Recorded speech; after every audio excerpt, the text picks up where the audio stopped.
मजदूरों को क्या इनका वेतन मिलेगा, और ये जो आदेश हुए हैं सरकार को अधिकृत करने के, इसमें माननीय न्यायालय की कितनी भूमिका रही है और कितनी बार रही है और कब कब इसमें आदेश हुए, सर बताइए।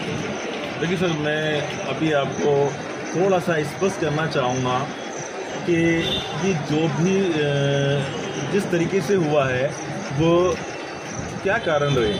सबसे पहले इससे पहले आपको समझने के लिए ये आवश्यक है कि ये एक्चुअल में वास्तविकता क्या थी। जो जेके की जो 227 एकड़ भूमि थी, जिस पर चार प्लांट संचालित थे, इन चारों प्लांटों में जो वर्कर थे, जो श्रमिक थे, उनके वेतन और उनके जो भी वेजेस वगैरह वो बकाया चले आ रहे थे, और जिनको जेके पूर्ति नहीं कर पा रहा था और उसने फैक्ट्री को बंद कर दिया था। क्योंकि इसमें राज्य सरकार ने कोटा का हित और वर्करों का हित देखते हुए इस चीज़ को एक निस्तारण करने के लिए एक त्रिपक्षीय एक एग्रीमेंट किया। वो त्रिपक्षीय एग्रीमेंट किस किस के बीच में था? वो एग्रीमेंट था जेके फैक्ट्री, जो उसकी वास्तविकता, उसकी मालिक एक तरीके से उसको जो संचालित कर रही थी, उस जेके फैक्ट्री पर वर्करों की लायबिलिटी थी। उस जेके फैक्ट्री के मध्य और एक अराफात ग्रुप के मध्य गवर्नमेंट ने मध्यस्थता करते हुए ये त्रिपक्षीय एग्रीमेंट किया गया। परंतु चूंकि इसमें एक वर्कर की जो लायबिलिटी थी, इसलिए एक पक्ष वर्कर के रूप में रखा गया, जिससे कि वो उनकी लायबिलिटी को ये एक्सेप्ट कर सके कि वो उस लायबिलिटी को अराफात ग्रुप से प्राप्त कर सके।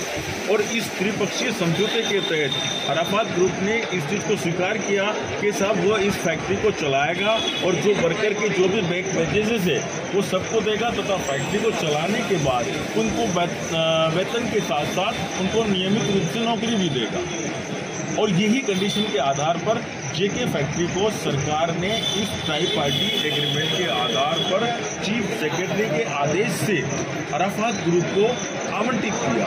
आवंटित मतलब एब्सोल्युटली आवंटन नहीं कह सकते हम उसको, वो सिर्फ आवंटन इस आधार पर था कि उसमें कंडीशंस इम्पोज की सरकार ने। वो कंडीशंस क्या थी कि साहब इसको इतने दिन में इस फैक्ट्री को संचालित करना है और वर्कर का पुराना पेमेंट देना है, उन्हें नौकरियां देना है। और इस चीफ सेक्रेटरी के आदेश के तहत कलेक्टर ने आवंटन पत्र जारी किया और इन्हीं शर्तों के तहत 7 लीज डीड इस 227 एकड़ भूमि पर जो स्थापित 4 प्लांट के संबंध में की गई। लेकिन आप देखिए, बड़ी विचित्र सी बात है कि इस फैक्ट्री को लेने के बावजूद अराफात ग्रुप ने ना तो किसी वर्कर का कोई पेमेंट किया और न ही फैक्ट्री का संचालन किया, और